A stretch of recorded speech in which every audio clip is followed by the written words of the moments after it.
Hello freak, কেমন আছেন? এই তো আছি আলহামদুলিল্লাহ। আপনি দলের জন্য কোন রোলে খেলেন? আমি আইজিএল এবং স্নাইপার রোলে খেলে থাকি। একজন স্নাইপার প্লেয়ার হিসেবে আপনার ক্যারেক্টার স্কিল কম্বিনেশনগুলো কি জানতে পারি? অবশ্যই আমার হচ্ছে active skill character first priority থাকে আমার স্কাইলার, সেকেন্ড প্রায়োরিটি আইরিশ, আর প্যাসিভ ক্যারেক্টারগুলো কনস্ট্যান্ট থাকে আপনার একটা হচ্ছে রাফায়েল, একটা মোকো অ্যান্ড মারো। আমরা জানতে চাই আপনার পেট স্কিল যেটি আপনি ব্যাটল গ্রাউন্ডে ব্যবহার করেন। পেট স্কিল আইজিএল হিসেবে আমার বিভিন্ন জায়গায় হচ্ছে লোকেশন চেক আউট করতে হয় যেখানে প্লেয়ার উপস্থিত আছে কিনা, যার কারণে আমি আরবান প্রিফার করি। জানতে চাই আপনার লোড আউট সম্পর্কে।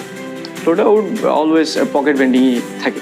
এই সবগুলো ব্যাপার একত্র করে আসলে আপনার পারফরমেন্স আপনি কতটুকু পান? আমার ব্যাকআপ প্লেয়ার হিসেবে যথেষ্ট পরিমাণে ভালো পারফরমেন্স পাই, এগুলো দিয়ে প্রেশার ক্রিয়েট করা যায় ভালো এবং ভালো ব্যাকআপ প্রোভাইড করা যায়। স্নাইপার হিসেবে যারা নতুন যুক্ত হতে চায় তাদের উদ্দেশ্যে আপনার কি বলার থাকবে? তাদের উদ্দেশ্যে আমার একটাই কথা থাকবে, বেশি বেশি করে হচ্ছে প্র্যাকটিস করতে হবে। ট্রেনিং গ্রাউন্ডে ডিফারেন্ট কাইন্ড অফ ডলস থাকে, ওই ডলসগুলোতে ভালো করে প্র্যাকটিস করতে পারে এবং পজিশন সেন্সটা বেসিক্যালি বিল্ড আপ করতে হবে, কারণ স্নাইপিংয়ে পজিশন সেন্স অনেক বেশি ম্যাটার করে। অসংখ্য ধন্যবাদ আপনাকে, দেখা হবে আরো একবার। ইনশাআল্লাহ, ধন্যবাদ।